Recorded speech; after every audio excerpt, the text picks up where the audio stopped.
I'm just a farmer from the countryside. Yet a top-tier award-winning actress is desperately trying to get back together with me, because 3 years ago, she left me without looking back in order to study abroad and further her career. She thought I would cry my eyes out, break down, and beg her to stay. Instead, I turned around, blocked and deleted her from everything, then carried my luggage home overnight and went back to farming. 3 years later, she stood by the ridge of my field, choking back tears. George, for the past 3 years, I've written you countless letters and said, I'm sorry, 10,000 times, but I never got a single response from you. I was too selfish, too annoying, too full of myself. I thought you would always be waiting where I left you. This time, can I be the one to chase after you?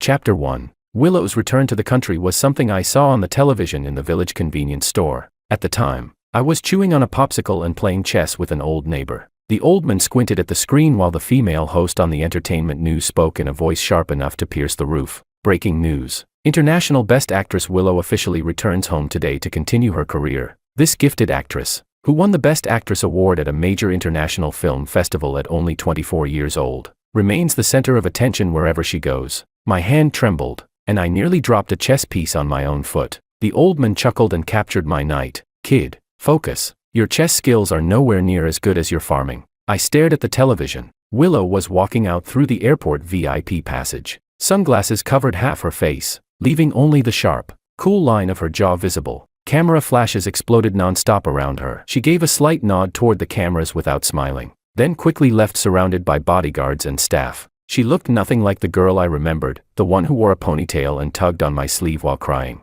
They seemed like two completely different people. The old man followed my gaze and glanced at the television. You know her. Pretty girl. Sure. But she looks like trouble. I looked away and stuffed the half-melted popsicle into my mouth, the cold making my teeth ache. Don't know her. I replied vaguely. I'm just a farmer. How could someone like me ever be connected to a big celebrity like her? The old man clicked his tongue a couple of times and didn't ask further, turning his attention back to the chessboard. But my thoughts had already drifted away. 3 years. The day Willow left for overseas was also during summer. The airport was crowded and noisy. Her eyes were red like a rabbit's, and she clung tightly to the sleeve of my hoodie, her nails nearly digging into my skin. George, she said through tears, trying to sound fierce while looking pitiful at the same time. At most, I'll be gone for 2 years. Once I finish my studies, I'll come back. You're not allowed to like anyone else, and you're not allowed to forget me. Got it? What did I say back then? Oh, right. I know. You talk too much. Get going before you miss your flight. Then I pried her fingers off one by one and pushed her toward the security checkpoint. She kept looking back every few steps, tears falling endlessly down her face. I stood there until her figure disappeared into the crowd. Then I turned around. The moment I left the airport, I pulled out my phone and blocked and deleted her on WeChat, her number, and every possible way she could contact me. After that, I went home, packed the bare essentials, bought the earliest train ticket back to my hometown, and disappeared overnight. There was no dramatic conflict, no argument, no misunderstanding. I simply felt it was time to end things. Willow was too good, so good that I felt unworthy of her. She was like a rising star, destined to hang in the highest and brightest part of the sky. And I, George, was an ordinary man in every possible way. My greatest dream was to stay with the few acres of land back home, grow fruits and vegetables, nap under a tree in summer, and sit around a stove eating roasted sweet potatoes in winter. The paths of our lives diverged the moment she received her acceptance letter from one of the world's top film academies. She would keep running forward. I would stay where I was. The distance between us would only grow larger. Better a short pain than a long one. Before she could fly too high, I cut the string connecting us. It was good for her, and good for me. During these 3 years back home, I farmed, repaired the old house, and occasionally took on some freelance design work online. Life was as calm as the deep pond at the entrance of the village. Even throwing a stone into it barely caused a ripple. I thought my life would continue like that forever, until the village chief knocked on my door one day, grinning from ear to ear. George, great news, huge news. There's this countryside lifestyle show, a major production with a celebrity cast. They picked our village, and they specifically requested to use your courtyard for filming. My heart immediately sank. Why my place? I asked. The village chief slapped my shoulder enthusiastically. The production team said they fell in love with the atmosphere of your house. Authentic, full of rural charm. Don't worry, they'll pay, and not a small amount either. The whole village will get exposure. We might even become a tourist attraction. I tried to refuse, but the village chief didn't give me a chance. He left cheerfully, handing me a business card from the production team before walking away. The next day, People from the show arrived. The director, producers, and a large group of staff members walked around my courtyard, nodding repeatedly. Nice, really nice. This fence, this stone mill, this old well. It's perfect. The director, a middle-aged man with excitement shining in his eyes, said. Mr. Wong, we'll probably move in to set up the location in about 3 days and officially begin filming a week from now. During the filming period, we may need you to temporarily stay elsewhere. Of course, we'll arrange the best hotel in town for you. No need, I interrupted. I can stay at my second uncle's house next door. I needed to keep an eye on things. The uneasiness in my heart was growing wildly, like weeds spreading through an abandoned field. Chapter 2. 3 days later, my courtyard was packed with equipment, lighting rigs, reflectors, and cables. I squatted on the roof of my second uncle's house, watching the busy crowd below, feeling a strange sense of unreality. The day before filming officially began, the director handed me the final guest list so I could familiarize myself with the schedule. Even though you won't be appearing on camera, he said, try not to accidentally walk into any shots. I took the sheet of paper and scanned the names. Then my eyes stopped on the very last one. Willow. There it was, in black and white. My fingers tightened around the edge of the page until my knuckles turned white. Willow. I heard my own voice drift slightly. Yeah, Willow, the director replied excitedly. She's our biggest star. She just came back to the country and immediately joined our show. The buzz is going to be through the roof. He laughed. Didn't expect that. Mr. Wong follows entertainment news too. I forced a smile and said nothing. Follows? Way too closely. I had spent 3 years avoiding her, thinking that mountains, oceans, and completely different lives separated us. Yet one variety show had dropped her straight into my courtyard. What kind of ridiculous situation was this? Run. Should I grab my luggage and disappear again? I looked at the old courtyard. It had been transformed by the production team, yet traces of my childhood were still visible everywhere. Suddenly, I felt tired. You can run from a person, but you can't run from your home. My hometown was here. Where else could I go? What was coming would come eventually. The next day, filming officially began. Early in the morning, my second uncle dragged me out of bed, shoved an old straw hat onto my head, and handed me a hoe. Go wander around our vegetable plot for a while, he said. Don't hang around here. It'll be a pain if they accidentally film you. I put on the straw hat, slung the hoe over my shoulder, and slowly headed toward the fields on the other side of the village. My thoughts were a mess. I couldn't even describe what I was feeling. Nervous. A little. Afraid. Not really. More than anything, it was a kind of numb resignation. I absent-mindedly pulled weeds for a while. As the sun climbed higher into the sky, I remembered the laundry hanging in my courtyard. Figuring the production team probably wouldn't be filming there at this hour, I casually started walking back. Before I even reached my house, I heard an uproar of voices. It was livelier than a market day. The cameras of the production crew were all pointed toward the gate of my courtyard. Instinctively, I wanted to hide, but my feet refused to move. The gate swung open. Someone walked inside. A white linen shirt, light blue denim shorts, and an oversized straw hat that the production team had clearly prepared for the show. The sunlight wrapped her in a soft golden glow. She lifted her head and looked toward the main camera. A perfectly timed smile appeared on her face, nostalgic, surprised, and natural all at once. The curve of her lips, the sparkle in her eyes, everything was so precise that it felt measured with a ruler. Hello, everyone. Her voice floated through the noisy background, clear and pleasant, carrying a faint smile. I'm Willow. She glanced around the courtyard. This is the place where I lived when I was little. It feels very familiar.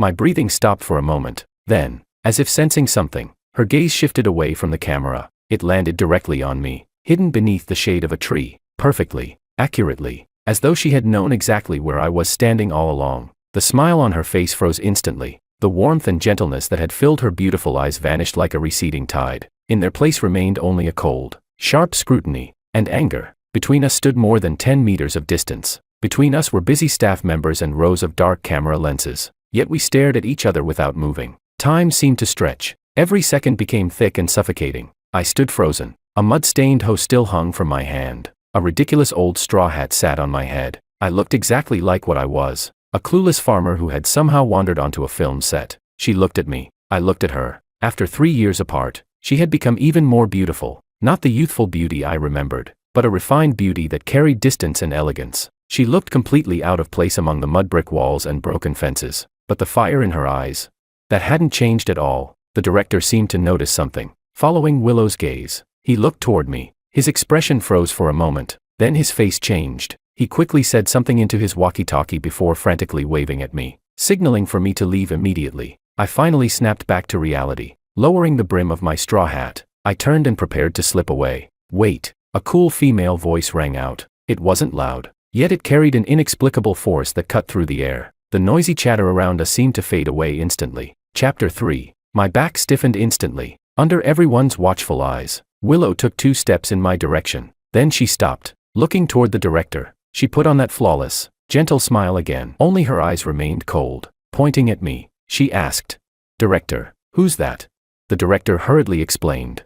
"Oh, him? He's a relative of the homeowner, not part of the production team. No need to pay attention to him." Willow. As he finished speaking, he shot me a stern glare. Willow let out a soft "oh," the final note rising slightly. Then she looked at me again. Her gaze swept over the hoe in my hand and the mud-covered shoes on my feet. A faint smile curved her lips. It was shallow and impossible to read. "He looks familiar," she said. Her voice wasn't loud, but it was more than enough for the nearby staff and microphone booms to pick up. For a moment, I thought he was an old friend of mine. My heartbeat slammed against my ears like a drum. I didn't dare look back, almost moving in sync like a malfunctioning robot. I fled the area as fast as I could. The gaze behind me felt like a red-hot needle stabbing into my spine. Back at my second uncle's house, I locked myself in the room. My heart was still pounding. Familiar?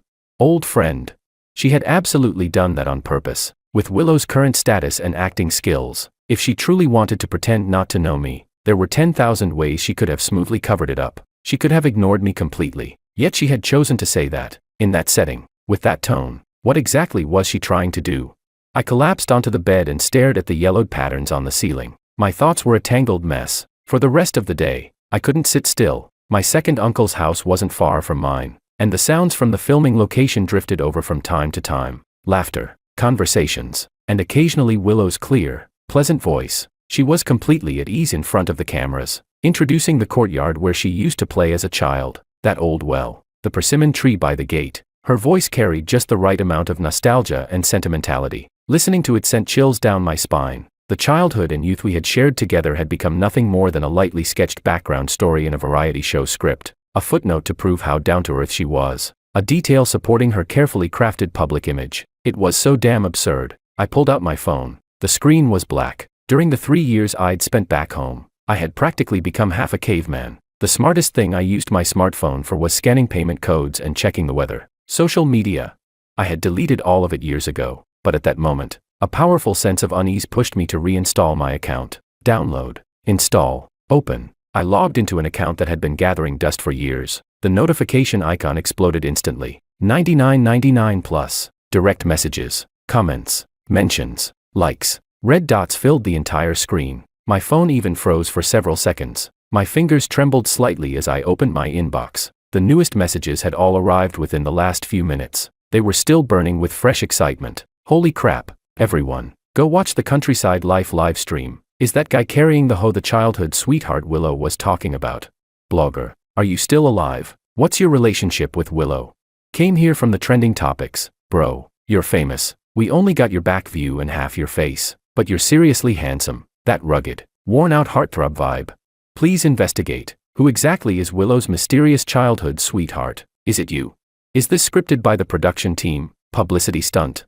I kept scrolling. Older messages were a chaotic mix. A few greetings from followers who had originally followed me years ago because I posted a photo of the scenery back in my hometown. Random advertisements. But most of them had poured in over the past few hours like a tidal wave after the live stream of Countryside Life began. They were full of shock, curiosity, gossip, and endless questioning. I opened the trending topics list. 3 related hashtags were sitting right in the top 10. Willow's childhood sweetheart, explosive. The mysterious non-celebrity from Countryside Life, hot. Why did he run away overnight? New. Chapter 4. My eyelid twitched violently. I tapped on the third trending topic. The top post was from an entertainment gossip account, accompanied by several screenshots from the live stream. One showed Willow standing in my courtyard. Another captured my blurry side profile as I turned and fled with a hoe over my shoulder and a straw hat on my head. The last was a close-up of Willow looking in my direction, her expression turning cold in that split second. The caption was written to stir up as much drama as possible. Shocking gossip alert.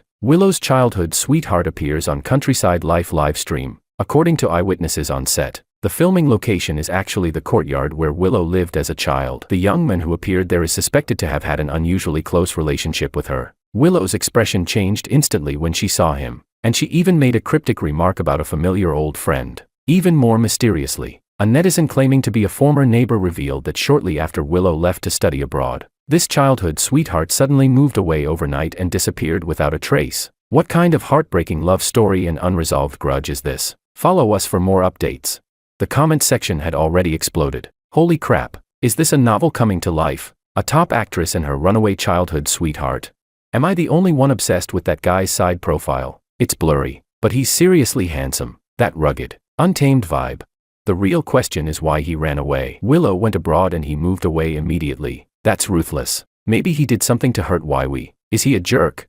The way Waiwi looked at him was ice cold. There's definitely history there. I'm just passing by. But this show feels way too scripted. Are they going to give us a reunion arc next? Doesn't feel scripted. Willow's expression changed too naturally. Her acting is amazing, but nobody controls micro-expressions that perfectly. Am I the only one curious about who this guy actually is? Can someone explain? I found a lead. Tagging it George. Might be him. The account stopped updating 3 years ago, and the location matches. At George bro. Say something. I closed the page and tossed my phone aside. My temples throbbed. I was screwed. Completely screwed. Now I had been dragged into the spotlight for everyone to see. I could already imagine reporters, paparazzi, influencers, and gossip hunters trying every possible way to find this remote little village. So much for a peaceful life. I ran a hand through my hair irritably and stared at the account that had been dormant for 3 years, only to suddenly become the target of countless mentions. Should I say something? Explain myself? But how? Should I tell everyone that I thought I wasn't good enough for her? So I ran away out of insecurity. Who would believe that? Even I thought it sounded melodramatic and ridiculous when I looked back on it now. Or should I say that I got tired of waiting? Tired of uncertainty? That I cut ties because I wanted a clean break? That would only make me sound even more like a heartless jerk. No matter what I said, it would be wrong. I was lying on the bed staring blankly at the ceiling when the phone beside me suddenly buzzed. A text message. For some reason, my chest tightened. Slowly, I picked up the phone. A message from an unfamiliar number sat on the screen. Only a few words, yet they hit my eyes like shards of ice. George, you'd better explain why. On the very day I came back to the country, your family just happened to move away. Sent 5 minutes ago. No contact name, but that number. Even after 3 years, I recognized it instantly. The last 4 digits were 1017. Her birthday. Willow. She had found me after all. I stared at the message. My finger hovered over the screen. Not a single word came to mind. Explain. Explain what? That I was a coward. That I was insecure. That I foolishly convinced myself disappearing was the best thing for her. She wouldn't believe any of it. Or rather, she didn't need those explanations. Knowing Willow as well as I did, she hadn't sent that message because she wanted an answer. She sent it because she was angry, because she wanted to confront me, because she wanted me to know one thing. George, you're finished. You can't hide anymore. I rubbed my face, turned off the screen, and tossed the phone back onto the bed. Outside, the noise from the Countryside Life production crew seemed quieter now. They had probably moved to another filming location. The setting sun shone through the old glass window, casting a patch of dim golden light across the concrete floor. In the yard, the gardenia tree my mother had planted years ago was blooming more wildly than ever this year. The evening breeze carried its fragrance into the room again and again. Rich, sweet, almost bitter. It reminded me of the youth Willow and I had shared, a season that never had the chance to fully bloom before it began to decay. Chapter 5. I didn't know how much time had passed when my phone vibrated again. Another text message, the same number. This time, the message was even shorter. Just one word, and a period. Speak. Even through the screen, I could picture her expression perfectly. Her lips pressed into a thin line, those beautiful brows slightly furrowed, anger simmering in her eyes, and perhaps, hidden beneath it all, a trace of hurt that even she hadn't realized was there. Something struck my chest. A dull ache spread through me, sour and numb at the same time. In the end, I picked up the phone and opened the reply box. My fingers hovered over the keyboard for a long time, typing, deleting, typing again. Finally, I sent a dry, lifeless sentence. There's nothing to explain. It's all in the past. Send. The moment it went through, I powered off my phone and shoved it beneath my pillow, as if that could somehow block out all the pressure carried by that number. I lay on the bed with my eyes open until darkness swallowed the last trace of daylight. My second uncle called me for dinner, but I had no appetite. I claimed I wasn't feeling well and stayed in my room. Late that night, the village returned to silence. The production crew had apparently wrapped for the day. Even the direction of my courtyard had gone dark. But I knew one thing. Once certain things were uncovered, there was no putting them back. The next morning, I was jolted awake by violent pounding on the door. George, George, open up. Something happened. It was my second uncle. His voice was so frantic it barely sounded like him. I shot upright and rushed to open the door. My uncle was drenched in sweat, pointing outside. He stammered. Quick, get to your courtyard. That big celebrity, why, Willow, she fainted. My mind went blank. Fainted. Willow. There was no time to think. I grabbed a t-shirt, shoved it on, slipped into a pair of sandals, and sprinted outside. The morning air was cool and damp, yet I was sweating by the time I reached the courtyard. A crowd had gathered outside my house. Production staff, curious villagers, everyone talking over one another. The director and producers looked frantic, while several accompanying medical staff crouched in the center of the yard. I pushed through the crowd. Willow was lying beneath the old locust tree on the woven rattan lounge chair, the same chair where I had spent yesterday afternoon enjoying the shade. Her face was pale. Her eyes were shut. A thin layer of cold sweat covered her forehead. Her lips had lost most of their color. The floral cotton dress the production team had given her that morning was stained with dirt, and the hem hung in disarray. In her hand, she was gripping something tightly, an old metal box. The edges were rusted. I recognized it instantly. It was the box I used to hide my treasures in as a child. I had hidden it inside a crack beneath my bedroom floor. Even my parents had never known about it. How had she found it? And why had she collapsed here holding it? What happened? I heard the tension in my own voice. The director looked as if he'd just spotted a lifeline. Mr. Wong, thank goodness you're here.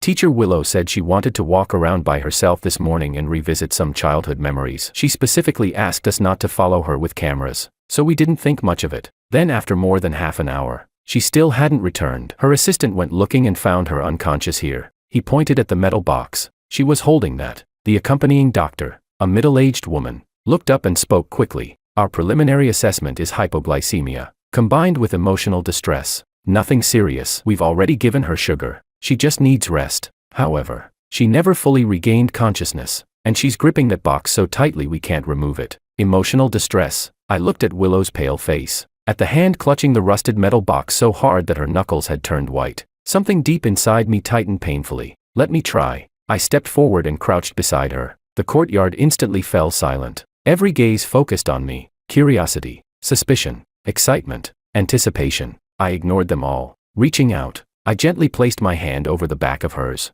Her skin was cold, still trembling slightly. Willow. I lowered my voice and spoke the name I hadn't said aloud in 3 years. Let go. No response. If anything, her brows seemed to knit together even tighter. I took a slow breath. Then, with my other hand, I carefully began prying her fingers open one by one, as gently as possible, as though handling fragile porcelain. Maybe she recognized the familiar touch. Maybe she heard my voice. Or maybe both. Whatever the reason, her fingers slowly relaxed beneath mine. One after another, the metal box slipped free and fell into my hands. It felt surprisingly heavy, and at that exact moment, Willow's long eyelashes trembled. Then, little by little, she opened her eyes. Chapter 6. Her eyes were unfocused for a few seconds. Then they quickly sharpened and landed on my face, only inches away. There was no coldness, no anger, only a blank, fragile vulnerability stripped of all disguise. But it lasted for only a moment. Soon, that familiar shell covered in thorns wrapped itself around her once again.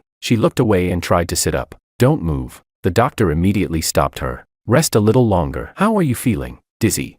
I'm fine. Willow's voice was slightly hoarse, but calm. Her gaze swept over the crowd gathered around her before finally landing on the metal box in my hands. She paused briefly, then looked away again. Sorry for causing trouble for everyone. It's probably just low blood sugar, an old problem. She spoke to the director and staff with her usual composure. Though her face remained pale, the director finally relaxed. He repeatedly assured her that everything was fine and told her to focus on resting. Today's filming schedule could be adjusted. Gradually, the crowd dispersed. Only a few core staff members and medical assistants remained. Willow leaned back against the lounge chair with her eyes closed, seemingly trying to recover. Sunlight filtered through the leaves of the locust tree above, scattering shifting patches of light across her face. I stood there holding the metal box, unable to leave, unable to stay. George, she suddenly spoke without opening her eyes. Yeah.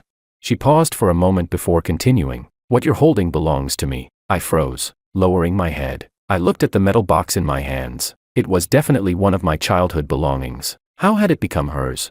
I tried to explain. Those are things I hid when I was little. I know. Willow interrupted me. Finally opening her eyes, she looked at me. Her expression was calm, yet carried a force that allowed no argument. Marbles, water margin trading cards, and a few pebbles. Right. I was speechless. How could she know the contents so clearly?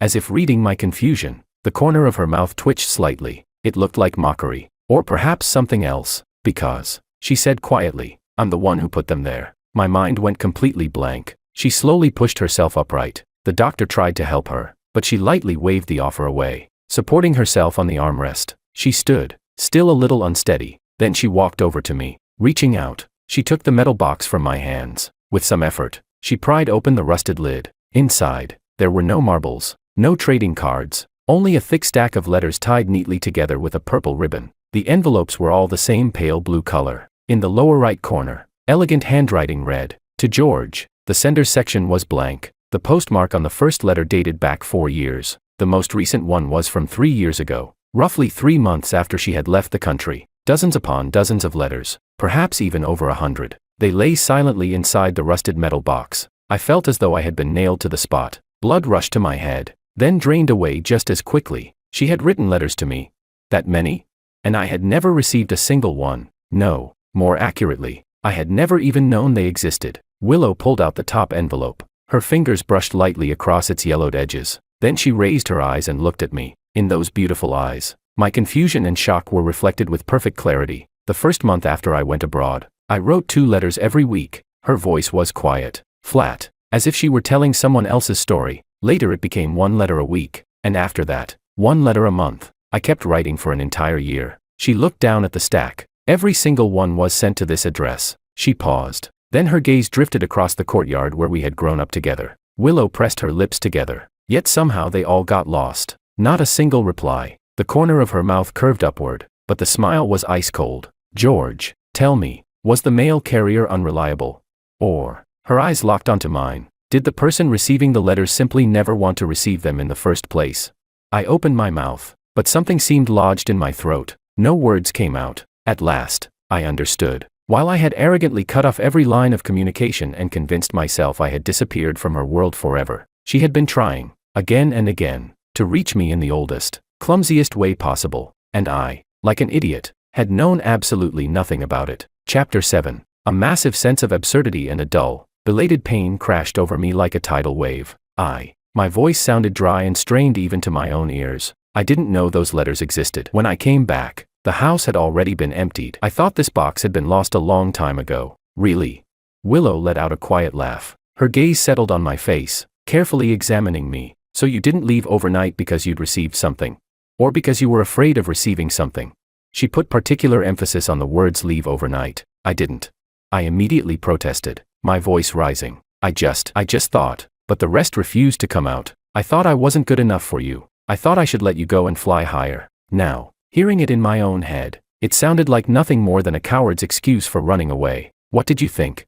Willow pressed, taking another step closer. The faint fragrance on her body mixed with the lingering scent of medicine and drifted into my senses. Despite her pale complexion, her presence hadn't weakened in the slightest. The air around us seemed frozen. The director and staff exchanged nervous glances. Nobody dared interrupt. This had long since gone beyond an unexpected incident during filming. It looked more like the settlement of a deeply personal debt. I looked into her eyes. They were close enough now that I could clearly see everything swirling inside them. Anger, hurt, confusion, resentment, and a wound she was trying desperately to hide. The emotions I had convinced myself were erased by time and distance had never disappeared at all. She had merely hidden them carefully, until now, until this rusted metal box had blown them all apart. I thought. My voice came out painfully hoarse. Every word felt as though it were being dragged out of my chest. I thought we belonged to different worlds. Willow, you're meant to become a huge star. You're meant to stand in the brightest place possible. And me? I looked around the courtyard. I just wanted to stay here, live a peaceful life. Keeping things going would only become a burden. For you, and for me. At last, I had finally said it. The excuse I had polished and repeated to myself through countless sleepless nights over the past 3 years. Willow listened quietly. Not a single expression crossed her face. Only after I finished did she blink. Slowly, very slowly. George, she said my name so softly it sounded almost like a sigh. Who told you that I couldn't enter your world? The question hit me like a blow. Before I could answer, she continued, and who gave you permission to decide for me what was supposedly best for me? Her tone remained calm, but every word cut like a blade. You thought it would become a burden. So you ran. You didn't even ask me. You didn't even give me a proper goodbye. George. She stared directly into my eyes. Do you look down on me that much? Or do you look down on yourself that much?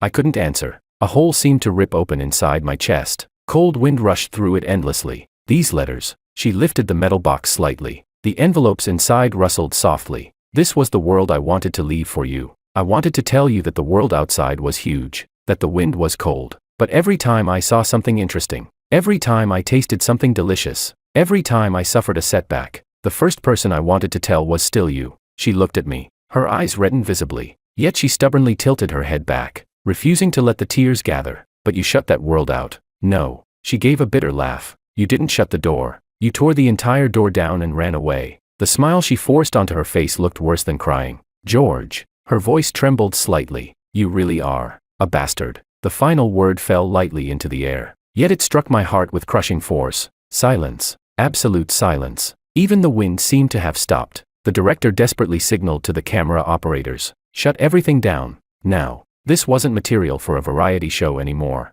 This was raw emotion, bleeding and exposed. After saying those words, Willow seemed to lose all her strength. Her body swayed almost imperceptibly. Fortunately, her assistant reacted quickly and caught her. She didn't look at me again. Holding the metal box tightly against her chest, she turned away, supported by her assistant. She slowly walked toward the temporary lounge the production team had set up. Step by step, slow, steady, determined. Her back remained perfectly straight, yet somehow, it carried an indescribable loneliness. I remained standing where I was, like a clown abandoned in the center of a stage. My hands were empty. My heart was empty too. Only that quiet accusation continued echoing in my ears. A bastard. Again, and again, and again. It was only then that I realized the truth. Everything I had called, doing it for her. Everything I had praised as a clean and decisive ending. In her eyes, it had been nothing but cowardly escape. An irresponsible betrayal. The sunlight remained bright. The chickens in the courtyard continued wandering lazily. A television could be heard from a neighbor's house in the distance.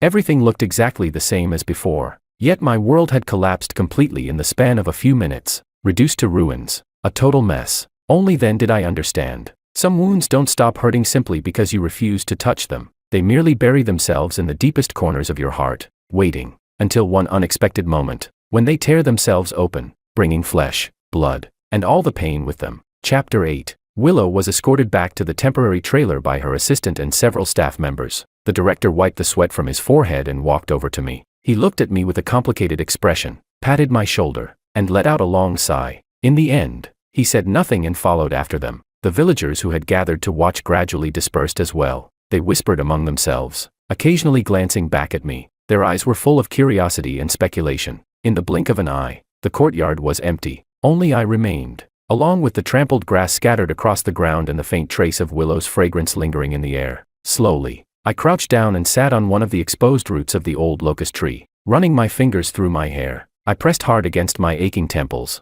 Those letters, the letters she had written. I didn't even dare imagine what was inside them. Stories about the strange and fascinating things she encountered overseas. Confessions of loneliness and homesickness. Or perhaps, question after question, waiting after waiting. Words written to someone who never answered. And I, a complete fool, hidden inside my own shell. What I had called sacrifice, what I had called letting her go, had become the sharpest knife I could have driven into her. My phone vibrated in my pocket, again and again. I didn't even need to look. Something new had probably exploded online. Even though the director had cleared the area quickly, there was no guarantee that some fast-handed staff member or villager hadn't recorded part of the scene and uploaded it. Sure enough, a short while later, my second uncle came running over, clutching his old-fashioned phone. Kiddo, this is bad. He was visibly panicked. Those boys in the village said you and that celebrity girl, you're all over the internet. Not the show itself. One of those short videos. They're saying all kinds of things.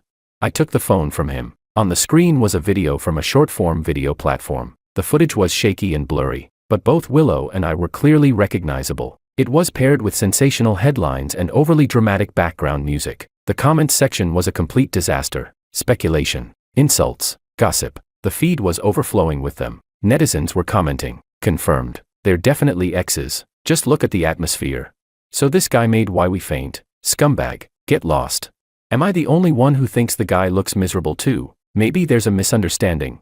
Seeing Why We Cry breaks my heart. What is the production team doing? Protect our why we. This has to be scripted. Reality shows will do anything for ratings these days. Scripted or not, I'm obsessed. Reunited lovers are the greatest trope ever. I handed the phone back to my uncle and forced a smile. It's fine, uncle. Don't pay attention to it. Most of it's nonsense anyway. My uncle looked at me. He seemed like he wanted to say something, but after a long pause, he merely sighed. I don't understand you young folks, but that girl, before she fainted, she wandered around this courtyard for a long time. She just stood there staring at that persimmon tree, and the old well, the look in her eyes. His voice softened. It was hard to watch. Shaking his head, he walked away with his hands clasped behind his back. I lifted my gaze toward the tall persimmon tree in the courtyard. Every autumn, it would be covered with little red gold fruits that looked like hanging lanterns. Back when we were kids, Willow always complained that I was clumsy at climbing trees to pick persimmons. She would stand underneath, anxiously shouting instructions while I fumbled around in the branches. And that old well. Every summer, we'd lower watermelons into it to chill them. Then we'd sit beside the well and split them in half. The sweet, icy fruit could drive away the entire season's heat. So she remembered.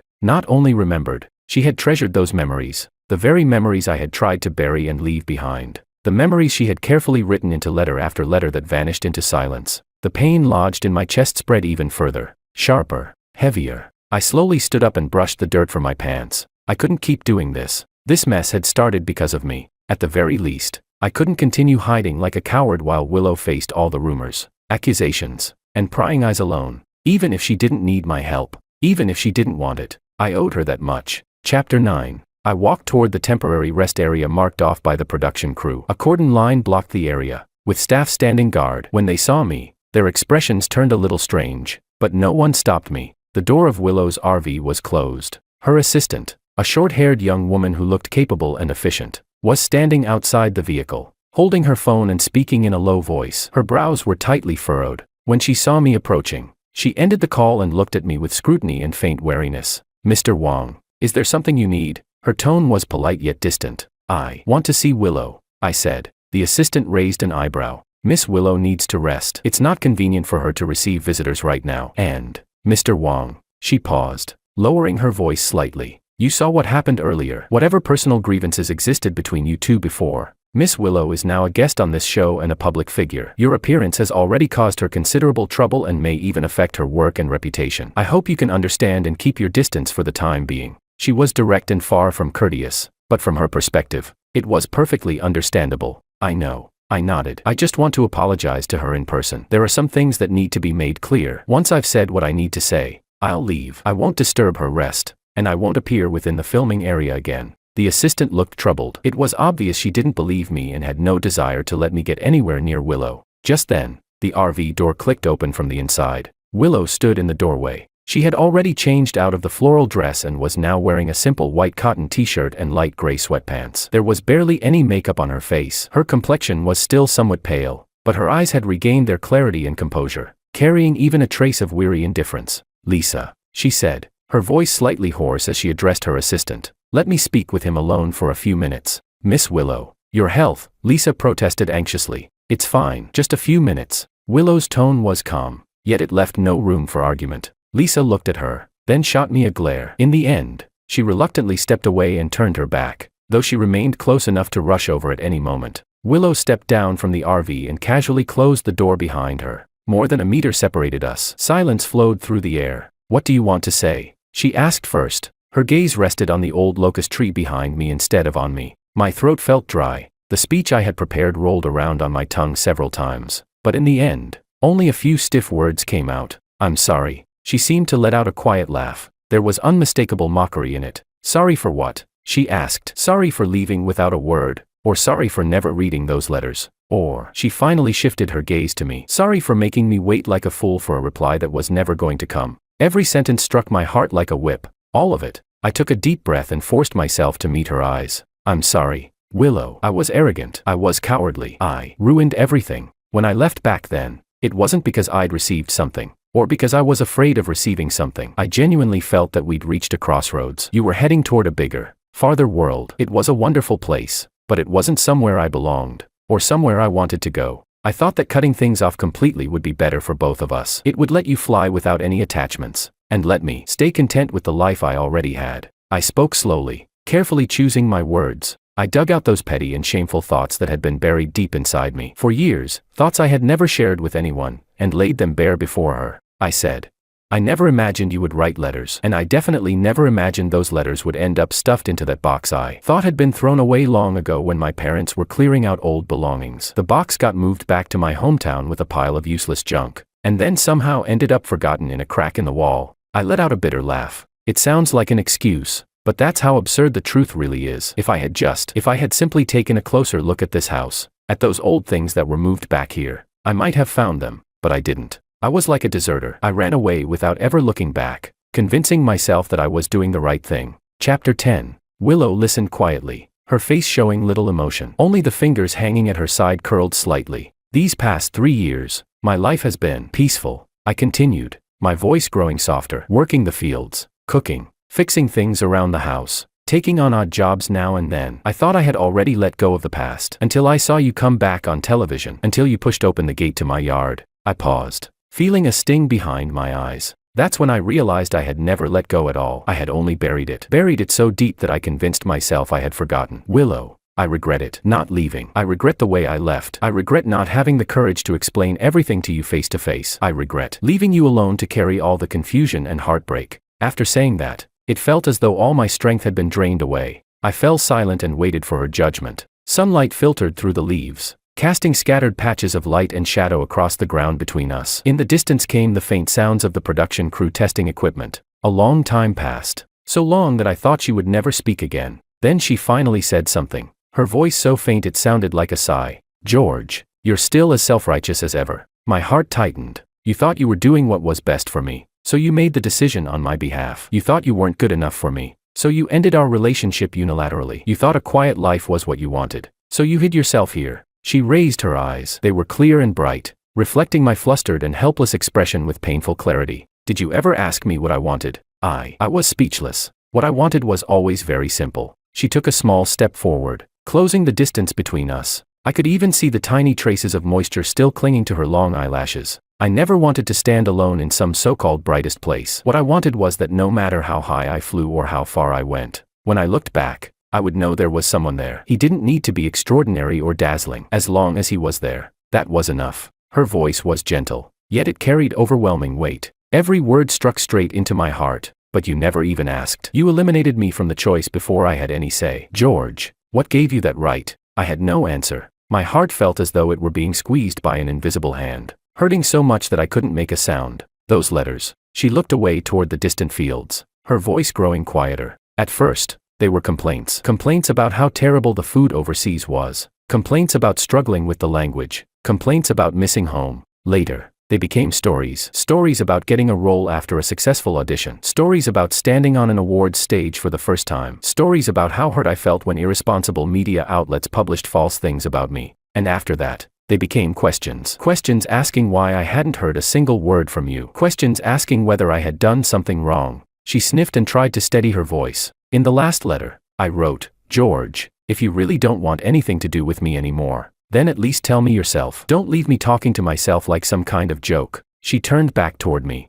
Her eyes were red. At last, tears rolled down her pale cheeks. Willow choked back a sob. But even that, you couldn't give me. I stared at the tears on her face. It felt as though a knife had carved a piece out of my heart. The pain was so intense that I nearly doubled over. Never before had I understood so clearly how foolish and cruel my decision had been. The decision I had once convinced myself was for her own good. I'm sorry. Those hollow, powerless words were all I could manage. Willow raised a hand and wiped away her tears forcefully, as if trying to erase every trace of weakness. George, I've heard your apology. She looked at me. The cool distance from before had returned to her eyes. Yet somewhere deep within them, something seemed different. But some things, once broken, stay broken, she said. A single apology doesn't make them disappear as if they never happened. Chapter 11. After saying that, she didn't look at me again and turned toward the RV. Willow, I called out instinctively. She stopped in her tracks but didn't turn around. My throat tightened. Those letters. I swallowed hard. Could I see them? With her back still facing me, she remained silent for a few seconds before speaking. I threw them away, she said.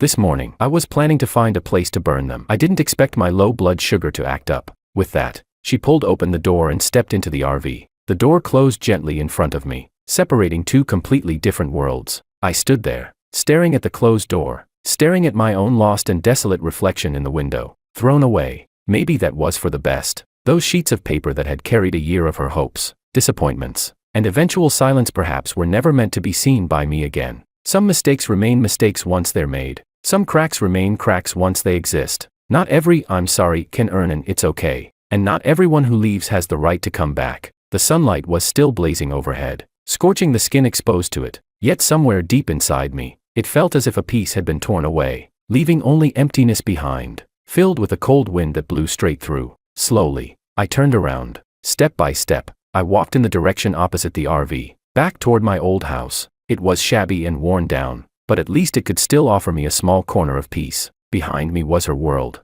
glamorous, dazzling, and no longer connected to mine. Ahead of me was my world, calm as still water, yet now nothing more than a stagnant pond. Between us lay 3 years of time, dozens of letters that never reached their destination, and a self-righteous mistake that could never be undone, like 2 lines that briefly crossed before racing away from each other forever. Perhaps there would truly never be another intersection between us again. Chapter 12. The production crew had obviously adjusted their strategy, using Willow's poor health and need for recovery as the reason. They suspended her outdoor filming schedule. Most of the time, she stayed either in her RV or in a temporary lounge that had been set up in the village. The cameras shifted their focus to the other guests and the picturesque countryside scenery. My courtyard seemed to have become a subtle taboo. The production team avoided mentioning it whenever possible, and the other guests silently understood not to come anywhere near it. The discussions throughout the village about Willow and me lasted for several days, but as no new revelations emerged, the excitement gradually died down. In the internet age,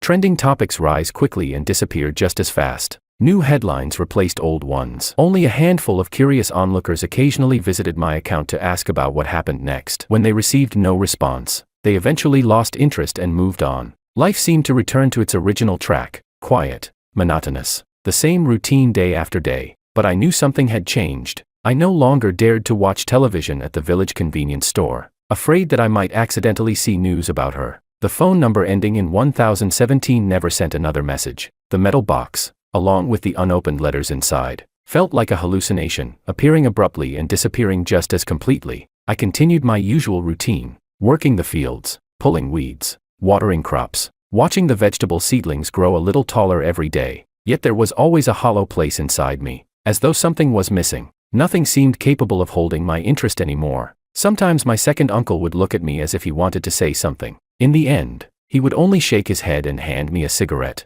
I didn't smoke. Still, I accepted it and held it between my fingers, watching it slowly burn down to ash. Occasionally, I would catch sight of Willow. Sometimes after filming wrapped for the day, she would be walking slowly along the village paths, dressed in a simple hoodie and jeans, wearing a hat and mask, accompanied by her assistant. The setting sun stretched her shadow into a long silhouette. She looked fragile and lonely. We never greeted each other. We never even exchanged glances. Like 2 complete strangers, we simply passed by one another. Other times, early in the morning, when I opened my courtyard gate, I would find something left outside my fence. Sometimes it was a box of beautifully packaged imported pastries. Sometimes it was several brand new books on organic farming and crop cultivation. There was never a name attached, but I knew exactly who had left them there. She no longer tried to talk to me. She no longer questioned me. Instead, she stubbornly left behind traces of herself in this silent way. I never touched any of the things she left. I simply let them remain there. The pastries would eventually be carried away by stray cats passing through.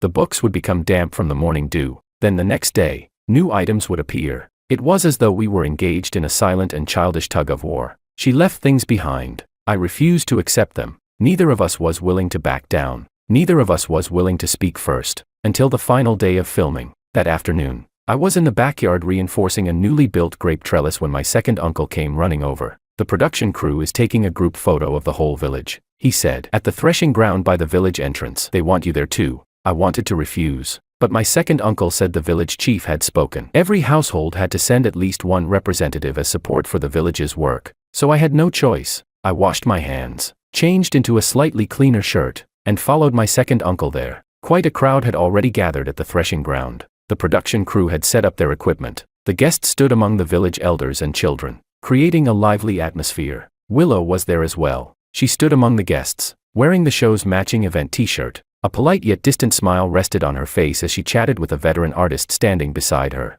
When I arrived, her gaze seemed to pause on me for the briefest fraction of a second. Then it shifted away naturally, as if I were nothing more than an insignificant speck of dust in the background. I couldn't quite describe what I felt. I found a spot at the very edge of the crowd and stood there, doing my best to make myself invisible. Chapter 13. The group photo went smoothly. As soon as the director shouted, "Say cheese," the crowd cheered and began to disperse. The production crew started packing up their equipment in preparation for leaving. Villagers surrounded the guests, asking for autographs and photos. The scene quickly became chaotic. I was just about to turn and leave when I suddenly heard the sharp cry of a child. Following the sound, I saw a little boy, no older than 3 or 4, who had somehow slipped free from his parents and run toward the edge of the threshing ground, where filming equipment had been temporarily stacked. Several heavy metal poles used to secure lighting rigs were leaning there. Someone accidentally bumped into them. One of the poles swayed, then it began falling directly toward the little boy. "Watch out!" Shouts erupted from all around. The boy's mother let out a terrified scream and tried to rush forward, but the crowd blocked her path. Everything happened too fast. I was the closest. Almost purely on instinct, I lunged forward. Just as the heavy metal pole was about to smash into the boy's head, I threw out my arm and shoulder, forcibly taking the full weight of the falling pole. Bang! The metal pole crashed into my shoulder blade. The tremendous impact forced a muffled groan from me. Half my body instantly went numb as a sharp explosion of pain shot through me, but I gritted my teeth and used every ounce of strength I had to shove the pole aside. Clang!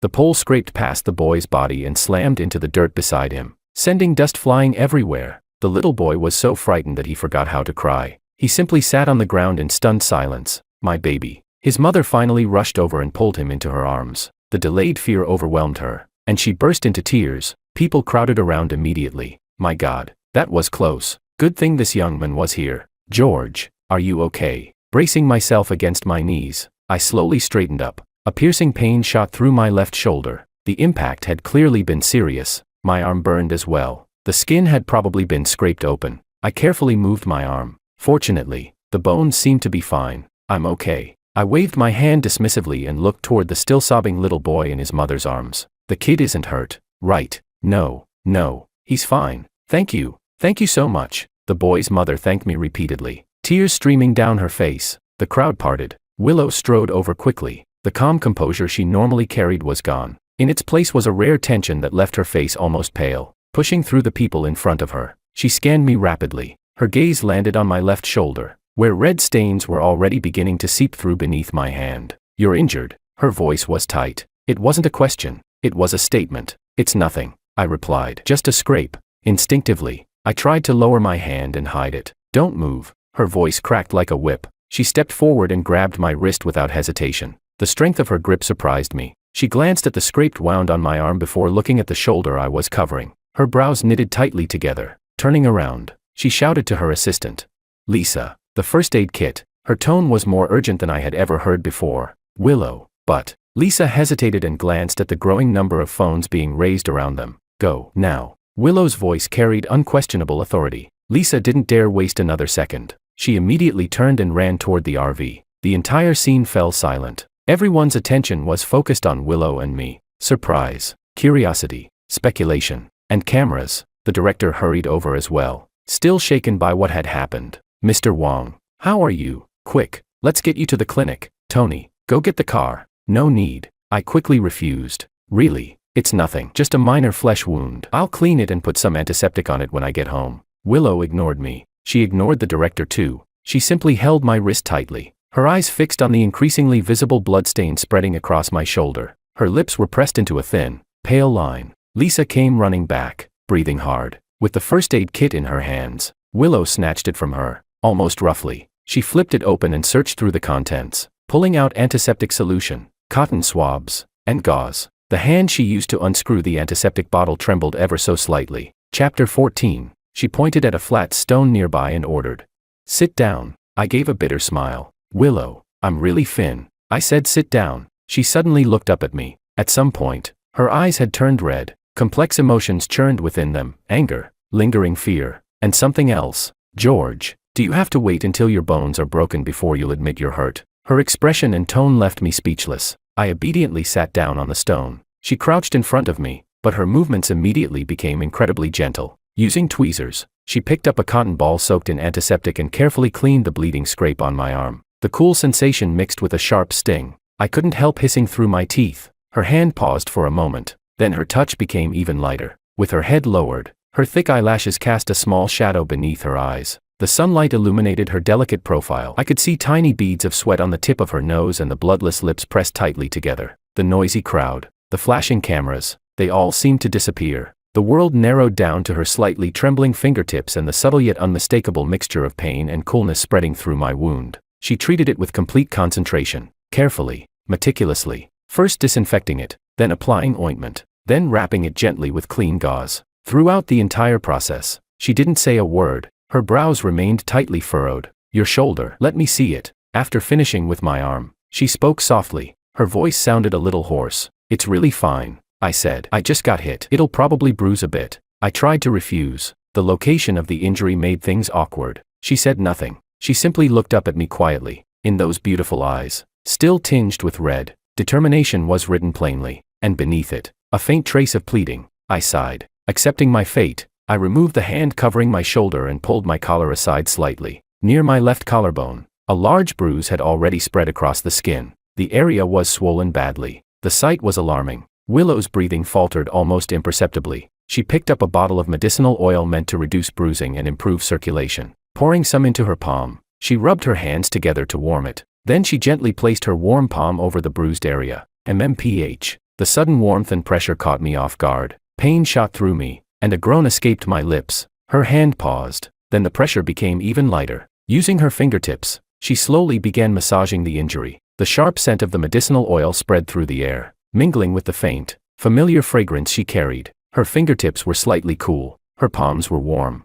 Again and again, she worked carefully at the bruise. The movements were awkward, even clumsy, yet I could feel how hard she was trying to control her strength. How focused she was on being careful. We were very close. Close enough for me to see the fine strands of hair on her face. Close enough to feel her gentle breaths brushing against my skin. Several strands of hair had fallen across her forehead, swaying softly with each movement. Time seemed to stretch endlessly in that moment. Slow, heavy, viscous. I could feel countless eyes watching us. I could hear suppressed whispers and the rapid clicking of camera shutters. But all of it felt distant. Everything beyond the small, quiet space between the two of us had been shut out. She kept her head lowered. Her long lashes trembled occasionally. The tiny bead of sweat on her nose never disappeared. She massaged the bruise for a long time, so long that the skin beneath her palm felt almost scorched by its warmth. Only then did she slowly stop. Yet she remained in the same position. She didn't look up. She didn't pull her hand away. In a voice so soft that only the two of us could hear, she finally spoke.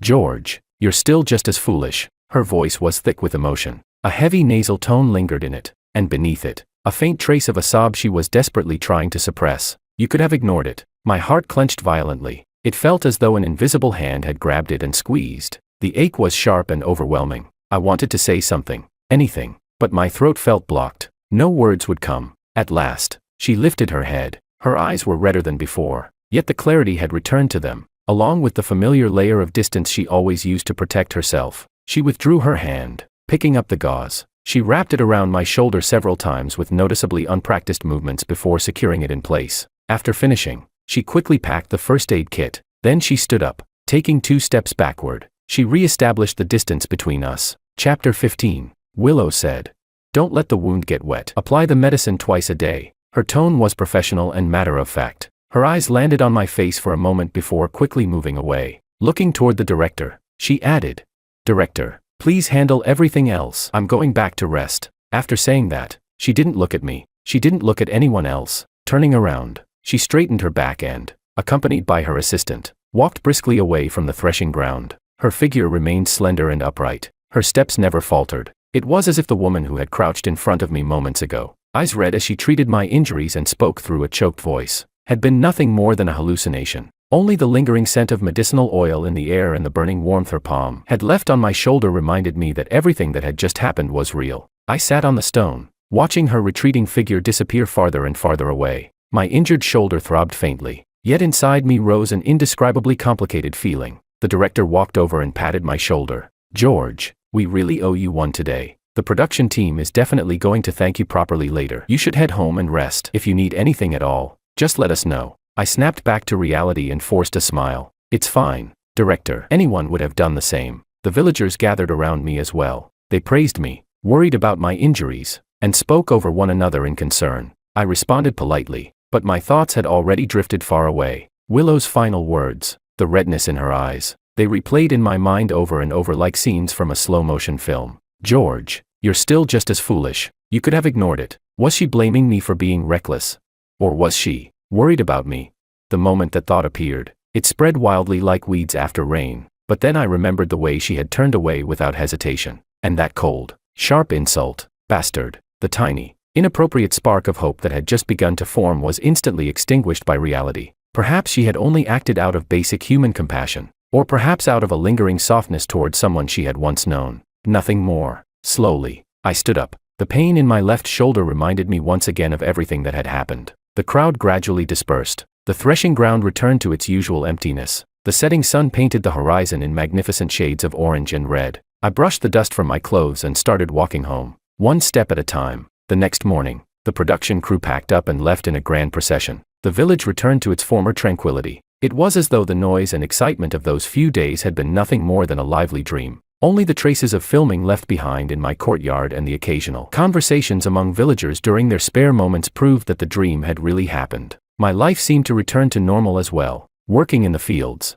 taking care of the vegetable garden, adding the final bamboo poles to the grape trellis. The bruising on my shoulder slowly faded. The scrape on my arm formed a scab that itched constantly as it healed. The medicine Willow had left behind worked very well, but I never used it again. The bottle with its foreign language label was placed in the deepest corner of a cabinet, together with other old belongings I no longer looked at. Sometimes my second uncle would cautiously bring up the subject. Kiddo, that day when Miss Lou bandaged your wounds, she looked pretty worried. I would simply grunt in acknowledgement and lower my head to continue eating, refusing to continue the conversation. My second uncle would sigh, then he would stop asking. Chapter 16. The storm online gradually died down as well. Occasionally, content farms still tried to milk the story of the mysterious countryside hero saving the damsel in distress, but without any follow-up developments. Public interest quickly faded. My social media accounts fell silent. The private messages became fewer and fewer until they eventually stopped altogether. Maybe that was for the best. This was the distance that should have existed from the start. She was an unreachable star. I was dust on the ground.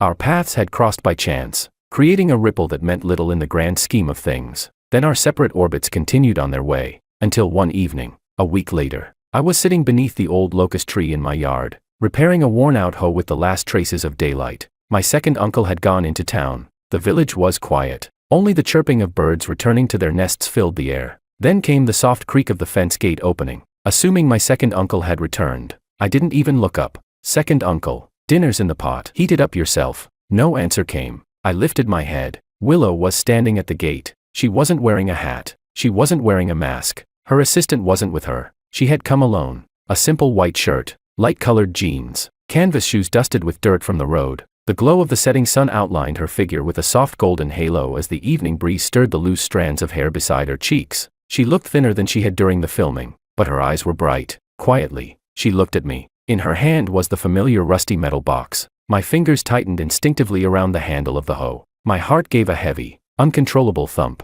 Time seemed to freeze. In the distance, cooking smoke curled into the sky. Nearby, chickens and ducks returned to their pens. The world continued moving at its usual pace. Only our small courtyard seemed to have been placed on pause. Why was she here? Hadn't the show ended long ago? Shouldn't she have returned to her glamorous world, filming dramas, attending events, shining beneath endless spotlights?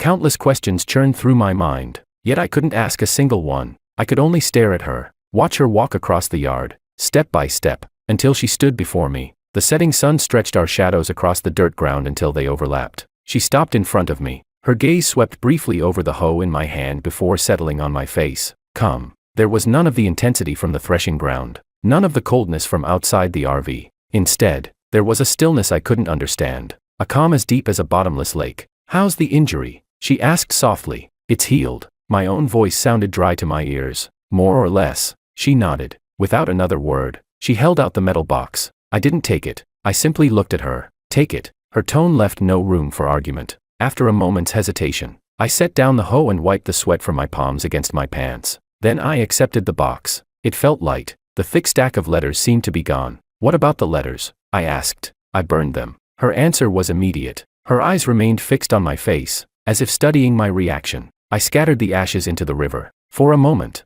I didn't know what to feel. Relief. Or an even deeper sense of loss. However, her tone shifted. From the canvas bag at her side, she pulled out something else, a plain light blue hardcover notebook. Its corners were worn. It was obvious that it had been opened and read countless times. I kept a copy of the contents. She held the notebook out to me. Her voice was as calm as if she were discussing the weather. What I burned was my attachment to the past. But this. She extended the notebook farther. I think you have the right to know. I stared at it without taking it. My heart hammered against my ribs so hard that my ears rang. Willow. I licked my dry lips. You didn't have to do this. I never received those letters. That's my fault. You don't need to keep using this method anymore. I'm not asking for your opinion. George. She interrupted me. Then she took another small step forward. The distance between us shrank until I could smell the faint, clean scent of soap lingering on her clothes, mixed with a subtle trace of elegant perfume that belonged to a distant city. She raised her eyes and looked directly into mine. The sunset reflected in her gaze like two small, stubborn flames. Word by word, she spoke with absolute clarity. I came here to tell you something, and to tell myself something too. For 3 years, I spent 3 years trying to process the fact that you left without saying goodbye. I thought I had let it go. I thought I had succeeded. I won awards. I stood on bigger stages. I was seen by more people. I was loved by more people. I kept telling myself. A faint smile touched her lips, though it carried no real happiness. Look, Willow, without him, your life is better, more exciting, more brilliant. Chapter 17. She spoke slowly, deliberately. Every word carried weight, but when I pushed open this gate and saw you squatting there, pulling carrots out of the ground like nothing had ever happened, she paused. A faint, self-mocking smile tugged at the corner of her lips. That's when I realized I was wrong, completely wrong. I held my breath and looked at her. Willow shook her head. All that grievance, all that anger, all that resentment and confusion, they never disappeared. I just hid them away, buried them in a corner so deep that even I couldn't find them anymore. And then you. She glanced around the courtyard. And this place. You dug them all back up without even trying. She took a deep breath, as though gathering courage. George, I hated you. I hated your self-righteousness. I hated the way you disappeared without a word. I hated that you turned me into a fool who questioned herself and tortured herself over and over. I even thought that if I ever saw you again, I'd curse you out until I felt satisfied. Or maybe I'd pretend I didn't know you at all and let you experience what it felt like to be ignored. Then her voice softened. A faint tremor slipped into it. But, when I saw that pole falling toward you, my mind went completely blank. There was only one thought in my head. You couldn't get hurt. Her eyes reddened slightly, yet they shone with astonishing brightness. She stared at me stubbornly, refusing to let me look away. That was when I understood. George, hate only exists because you still care. Anger only exists because you still haven't let go. I was angry at you. I resented you. But more than anything, I was terrified that something would happen to you. She bit her lower lip, as though it took every ounce of strength she possessed to say the next words. It's been 3 years. I tried. I tried filling every second of my life with work. I tried meeting new people. I tried convincing myself that you were nothing more than an insignificant passerby in my life, but I couldn't. She shook her head. At last, tears rolled down her cheeks. No, George, I couldn't do it. When I see you hurt, I panic. When I see you avoiding me, it hurts. When I see this courtyard, when I see that persimmon tree, when I see that old well, when I see anything connected to you, I still remember. I remember you saying you'd plant a watermelon field so big we'd never finish eating them. I remember the chilled mung bean soup we kept cooling in the well during summer. I remember you climbing trees to pick persimmons for me. I remember you falling. I remember you scraping your knees and still grinning at me like an idiot. Her tears flowed even harder. Her voice broke repeatedly. Yet she stubbornly continued. Time didn't make me forget you, George. It only fermented everything connected to you into a stronger, more bitter wine. I thought I'd quit, but the moment I catch even the faintest scent of it, everything falls apart. I stood frozen, as if someone had cast a spell over me. So, she wiped her tears away fiercely. Lifting her chin, she looked at me with the determination of someone gambling everything on a single outcome. I'm done running, George, and I'm not going to let you run anymore either. Those letters were what the old me wanted to say to the old you. Whether you read them or not doesn't matter anymore. The ashes are already scattered. Consider it closure for those 3 years. She gently placed the light blue notebook onto the stone mill beside me. But this is what the present me wants to say to the present you. She stepped back, yet her gaze remained locked onto mine. George, I didn't come here to settle old scores, and I didn't come here to beg you to take me back. None of that matters. I came here to tell you something. Her eyes trembled slightly, yet her voice never wavered. I still like you, more than I did 3 years ago, more than I ever have. Whether I'm a celebrity or not, whether you're here or somewhere else, none of that matters. The only thing this has anything to do with is me, Willow. The evening breeze swept through the courtyard, It stirred the strands of hair across her forehead. It also carried that familiar scent that always made my heart tremble. You can keep hiding. You can keep thinking you're not good enough. You can come up with 10,000 reasons to push me away. That's your freedom. But liking you is my choice.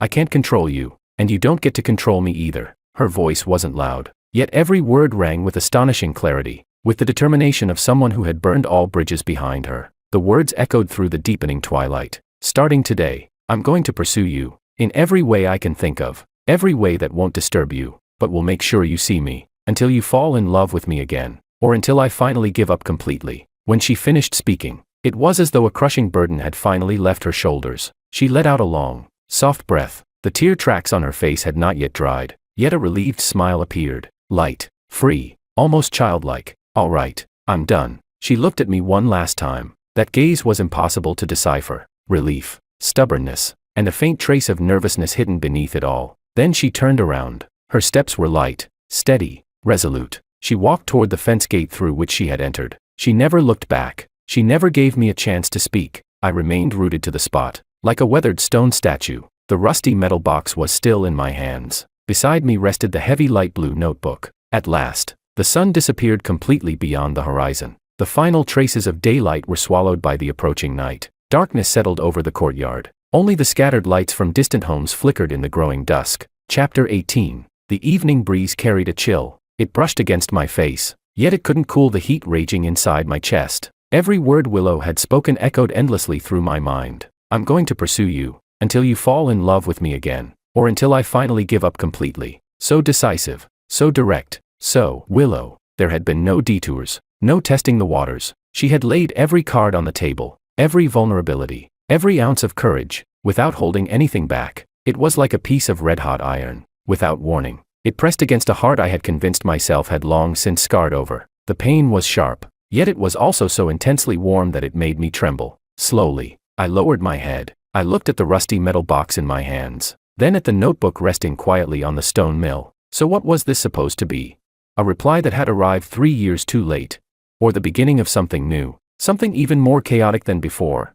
I didn't know. The only thing I knew was that the peace I had spent 3 years carefully maintaining, the emotional walls I had believed were unbreakable, had crumbled completely before those few words she had spoken. They had been far more fragile than I ever imagined. The truth was, I had never truly let go. I had simply buried her, buried every feeling connected to her, the racing heartbeat, the hope, the inferiority, the cowardice, all of it. I buried everything in the deepest grave inside my heart and convinced myself it was nothing more than an insignificant old dream. Now the grave had been opened, light had poured inside, and I had nowhere left to hide. The night wind grew stronger, carrying with it the scent of distant fields. I stood there for a very long time, a very, very long time. Only when I heard my second uncle's footsteps outside the courtyard did I suddenly snap back to reality. As if fleeing from something, I grabbed the notebook from the stone mill along with the metal box and rushed into my room. I slammed the door shut, leaning against the cold wooden panel behind me. I could still feel my heart pounding violently inside my chest.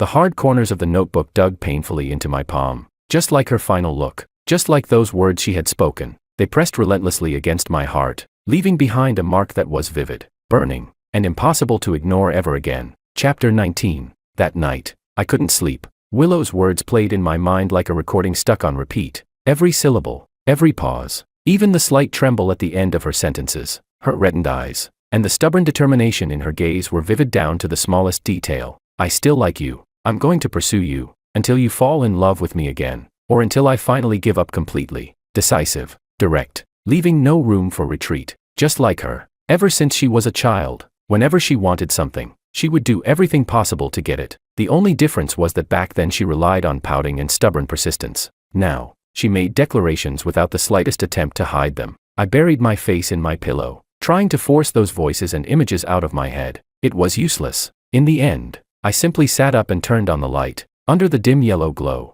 the light blue notebook rested quietly on the desk. The metal box sat beside it like a silent witness. I stared at the notebook for a long time. My hand reached out. My fingertips touched the hard cover. Then I jerked them back as though I had been burned. Read it.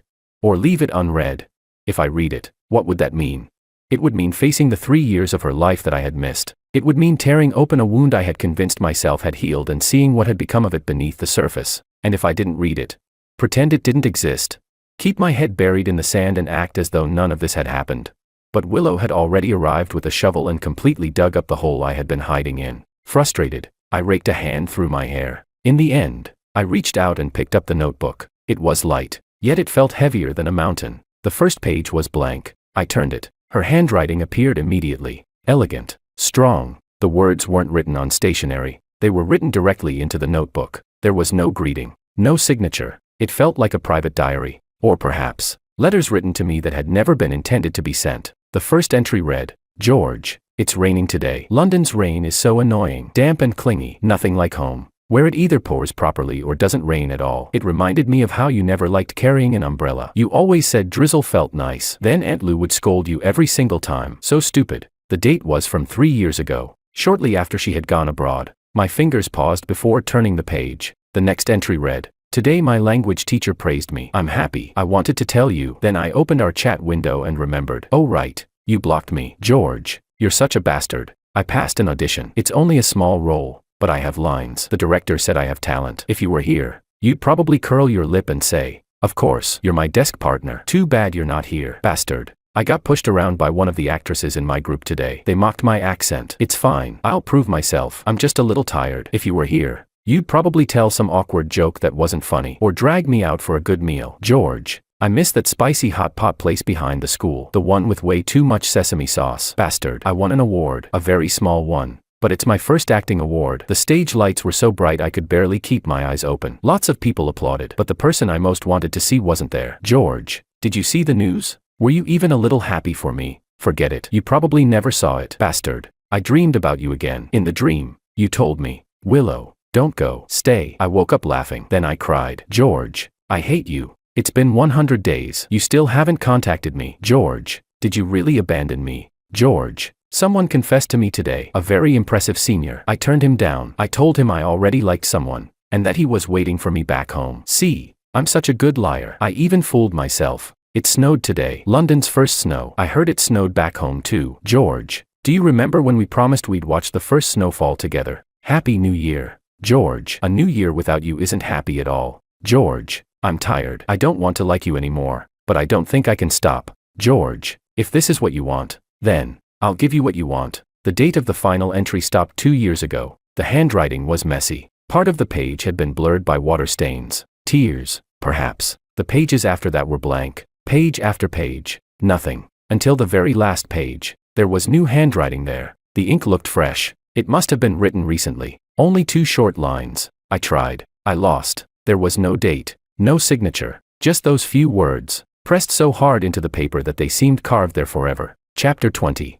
I closed the notebook and shut my eyes. It felt as though my chest had been stuffed with waterlogged cotton, heavy, suffocating, impossible to breathe through. So while I had been convincing myself that I was walking away gracefully and starting a new life, she had been alone in a foreign country, going through all of that, the complaints, the stories she wanted to share, the hope, then the hurt, the confusion, the self-doubt, and finally the despair, trying to let go, failing to let go. Every stroke of her pen felt like a knife carving itself into my heart. I had thought my sacrifice was an act of love, but it wasn't. It was cowardice, nothing more than cowardly escape, and in the process, I had fastened the heaviest chains imaginable around her. I left her to process the pain of abandonment alone in a foreign land. Every time she wanted to share something, every time she needed comfort, every time she needed someone, she was left facing a cold silence that never answered back. Meanwhile, I hid inside this shell I believed was safe, proud of my own clarity, proud of my own detachment. George, you really were a bastard, a complete, self-righteous bastard. It wasn't until dawn was approaching that I finally drifted into a restless sleep. My dreams were chaotic. One moment Willow was at the airport, red-eyed as she clutched my sleeve. The next, she stood beneath dazzling lights on an awards stage, radiant yet hollow-eyed. Then she was standing in the fading evening light from the night before, tears running down her face as she said, I still like you. When I woke up, my head felt like it was splitting apart. The sky outside was already bright. Birds chirped noisily beyond the window. I sat on the bed for a long time, staring into space. The notebook lay quietly beside my pillow, like a piece of red-hot iron. Then I made a decision. I picked up my phone, opened the number I hadn't called in 3 years, a number I knew by heart, ending in 1017. My finger hovered above the call button, trembling slightly. My heart pounded so hard it felt ready to burst from my chest. I took a deep breath. then another, and pressed it. The line rang only twice before someone answered, so quickly, as if she had been waiting for this call all along. The other end of the line was silent. No words, only the faintest sound of breathing. My throat tightened painfully, dry, raw. I opened my mouth. When my voice finally emerged, it was rough and hoarse. "Willow, MHM," she answered softly. Silence filled the line again. Only the faint static of the connection and her barely audible breathing remained. I tightened my grip on the phone. My fingertips were ice cold. All the words I had rehearsed countless times were suddenly trapped inside my throat, a tangled knot. When I finally managed to speak, my voice sounded terrible. "I read the notebook. MHM. Her response was quiet. "Impossible to read." I swallowed. "I'm sorry." The words felt weak, worthless, yet they were all I could offer. "Willow, I'm sorry. For everything." A nearly inaudible sigh came through the receiver. "George." At last she spoke. Her voice traveled through the line carrying a distant weariness, and a strange kind of peace. "I've already spent the last 3 years saying sorry to myself 10,000 times. I kept telling myself I wasn't good enough. That's why you left. I told myself I didn't understand you. That's why being with me became exhausting. I told myself I was too clingy, too annoying, too self-important, too convinced that you'd always be waiting for me." Her voice remained calm, almost emotionless, yet every word landed like a hammer. A dull ache spread through my chest. "So stop apologizing. Your apology invalidates all the pain I went through during those 3 years. That pain was real. It proves that I truly lived through those years, even if they were awful." My throat tightened. No words came out. A burning ache spread through my nose and eyes. "George." She paused. Her voice dropped lower. A faint tremor slipped through despite her efforts. "I only want to ask you one question." "Ask me." The response came out immediately, like a drowning man reaching for a lifeline. Several more seconds of silence followed, as if she were gathering courage. Then she spoke. Her voice was very soft. Very, very soft, yet the weight of it felt overwhelming. "George, do you still like me? Not out of guilt. Not because you're trying to make up for the past. Not because you're nostalgic. Right now, at this very moment, looking at me as the person I am today." Her voice trembled slightly. "George, do you still like Willow?" Chapter 21. The world seemed to stop at that moment. The birds outside the window, the rustling of leaves in the wind, the distant barking of a dog, all of it faded away. Only my thunderous heartbeat remained, along with the faint, cautious sound of her breathing traveling through the phone line. She was waiting for an answer delayed by 3 years, an answer that had crossed oceans and mountains, carrying the weight of countless misunderstandings and wounds. I closed my eyes. What flashed before me was not the countless memories of the past 20 years. Instead, it was every vivid, painful moment since we had met again. The icy look in her eyes when she first pushed open the gate, the pale, fragile face she wore when she collapsed in my courtyard, the hurt hidden deep in her eyes when she called me a bastard through tears, the tiny beads of sweat on her nose as she crouched on the threshing ground, hands trembling while treating my wounds, and last night, standing in the twilight, tears running down her face, her back still straight as she wagered everything on one final chance and said, "I'm going to pursue you." The stubborn flame in her eyes refused to die. All the emotions I had deliberately ignored and desperately suppressed broke free. Like spring floods bursting through melting ice, they shattered every dam built from lies and self-deception. There was nowhere left to run. I had always thought love was the excitement of youth, the companionship of growing up together. Only now did I finally understand. Love was this. Even after being wounded, even after years of separation and misunderstanding, the moment I saw her again, my heart still lost control for her. Love was knowing the road ahead might still be difficult, yet no longer being able to bear a life without her in it. My voice trembled. "I do." The words came out dry, yet unmistakably clear, without hesitation. On the other end of the line, her breathing seemed to stop for a moment. Then I heard her draw a small breath, a breath of relief. A faint sob lingered beneath it. "Say it again." Her voice softened. There was a little stubbornness in it, a little sweetness. Just like the little girl she used to be, the one who would never give up until she got the answer she wanted. My heart melted completely. "I do." I repeated it. My voice grew steadier, filled with a tenderness and certainty I hadn't even realized were there. "Willow, I love you. Not in the past. Now. I always have." A quiet sound of restrained crying came through the phone. Soft, yet it melted every piece of armor I had spent years building around myself. "George." She was crying, yet somehow she sounded like she was smiling too. "You're such a huge bastard. You made me wait so long." "Yeah." My throat tightened. My eyes burned. "I am." She sniffled. "So what are you going to do about it?" She sounded like a child demanding an explanation. I looked out the window. The morning sunlight was perfect. It spilled across the quiet courtyard I had guarded for 3 years. You said last night that you were going to pursue me. A smile crept onto my face. How about now? How about I pursue you instead? Willow, I'm not the self-righteous fool I was 3 years ago. I still don't know how to say beautiful things. I'll probably never be great at farming, and I may never fit into your dazzling world, but I have a courtyard full of watermelons we'll never finish eating. I have an old well that can still chill mung bean soup in the summer.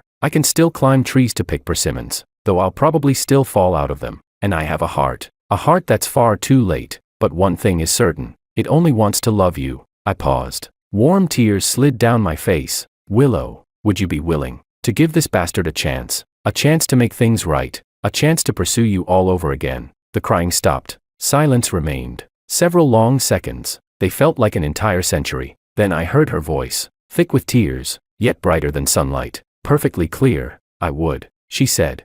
George, if you ever run away again, I'll tear up every piece of land in the world if I have to. I'll find you, tie you to my side, and annoy you for the rest of your life. I laughed, even as my tears fell harder. Deal, I smiled. I'm not running anymore, not even if someone breaks my legs. Sunlight flooded the room without restraint. It illuminated the light blue notebook on the table, and the rusty metal box beside it. Dust drifted lazily through the golden beam of light, like a gentle redemption finally arriving after an endless winter. And thankfully, time had not yet run out. Neither of us had grown old. Thankfully, after crossing mountains and rivers, after searching through all the years between us, when I finally turned around, you were still there, and so was I. Chapter 22, Extra, the time Willow pretended to turn villainous. Willow had a little-known hobby. She especially enjoyed watching me panic and flail around helplessly. It took me 3 full months of marriage to completely figure that out. That day, I came home from work and immediately sensed something was off the moment I opened the door. The lights were off.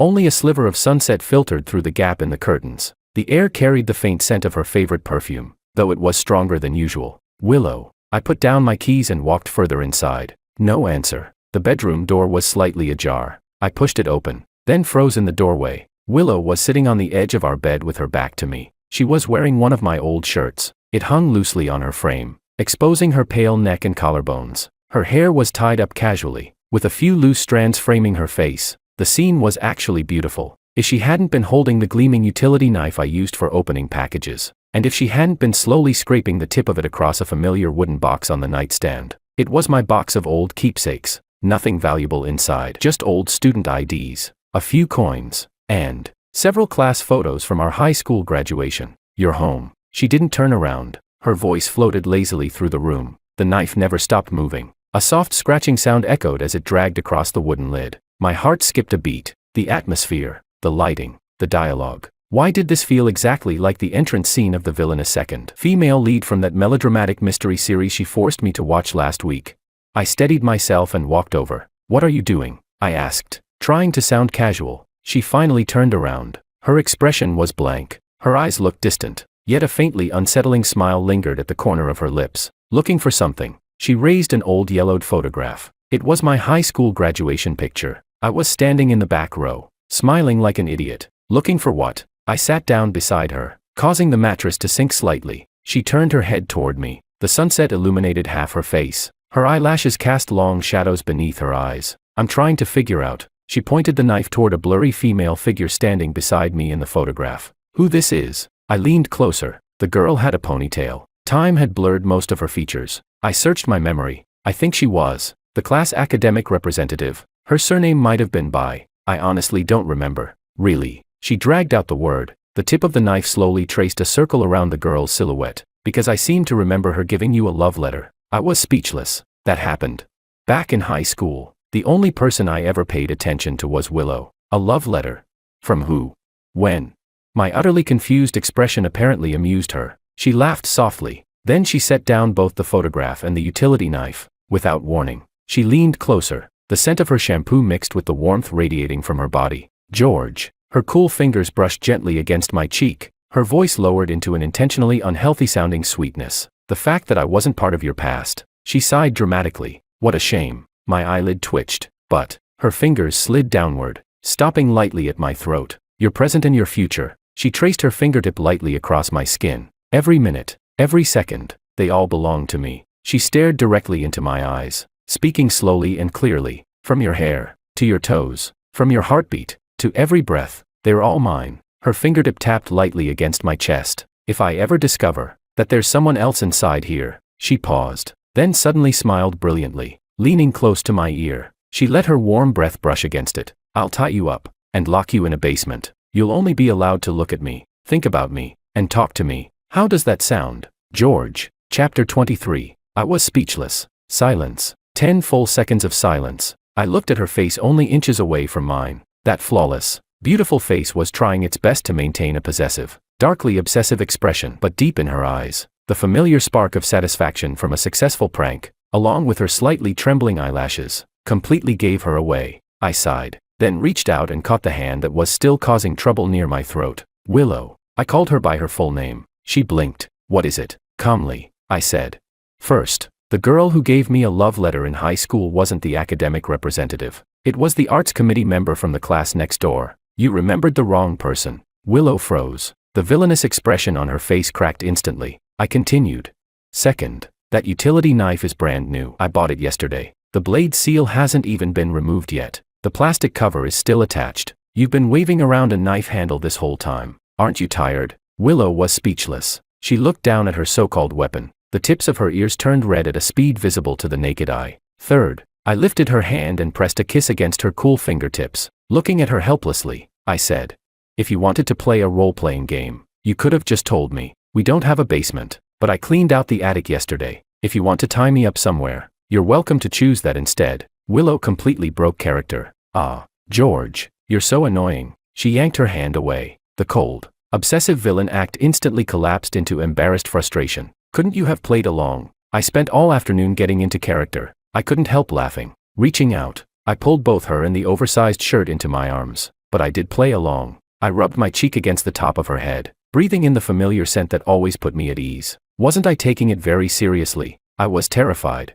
You were not. She struggled in my embrace and lightly punched my shoulder. You were trying not to laugh. I saw it. That's because. I tightened my arms around her, then lowered my head and brushed a kiss against her reddened ear. The way my wife pretends to be the villain is just too adorable. She froze, then immediately melted against me, burying her burning face in my neck. Who's adorable? Her muffled protest carried absolutely no intimidation. I held her quietly. Outside the window, the last traces of sunset slipped beneath the horizon. The room gradually darkened. So, I stroked her back gently. What script inspired this performance today? She shifted in my arms. Her voice became even quieter. I saw a post online. A joke about testing whether your boyfriend would get scared away by an obsessive girlfriend. I laughed. And what were the test results? She was silent for a moment, then tilted her face upward. In the growing darkness, her eyes sparkled. There was still a hint of lingering moisture in them, but there was also complete trust, complete warmth. It proved. She leaned forward and pressed a soft kiss against the corner of my lips. Her voice was sweet and gentle. That my husband is an idiot. You saw through everything, but you still didn't expose me. You acted along with me. My heart softened completely. Pressing my forehead against hers, I said, yeah, because it's you. If you want to play, I'll play with you. If you want to make trouble, I'll make trouble with you. And if you want to be the villain, I smiled and kissed her lightly, then I'll be your accomplice. For life. She didn't answer. She simply wrapped her arms around me even tighter. The room fell quiet. Only the rhythm of our breathing and heartbeats remained. After a long while, she spoke softly. George, I never really wanted to lock you up. I know, but I really do get jealous. She rubbed her cheek against my chin. Even over things you don't remember anymore. Even ancient jealousy. I laughed. The vibration echoed through my chest. Then my past, present, and future are all in your hands. Please supervise them personally. Conduct close inspections, and never leave my side. At last she smiled. Her eyes curved into beautiful crescents. Deal. Officially approved. No takebacks. Outside the window, lights gradually illuminated home after home. And inside ours, a dramatic performance of pretend villainy had just come to an end.